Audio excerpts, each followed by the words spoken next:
জয় জগন্নাথ। পরশুদিন ছিল শ্রী জগন্নাথ দেবের শুভ স্নানযাত্রা। সেদিন রথ বানানো আরম্ভ হয়েছিল।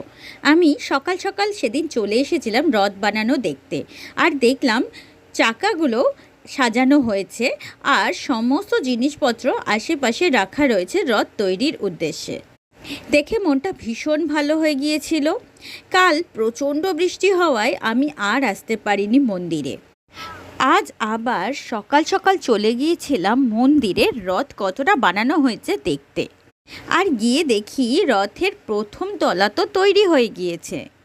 দেখে মনটা ভীষণ ভালো হয়ে গেল। আর দেখি কারিগরেরাও রথের উপরের অংশে বসে রথ কিন্তু তখনও বানিয়ে চলেছেন। উড়িষ্যায় এখন প্রচণ্ড বৃষ্টি হচ্ছে এবং তার মধ্যেও দেখুন ওনারা বসে রথ বানিয়ে চলেছেন। প্রতিদিন এই সময় যে একটু একটু করে রথটা তৈরি হয় দেখতে আমার ভীষণ ভালো লাগে।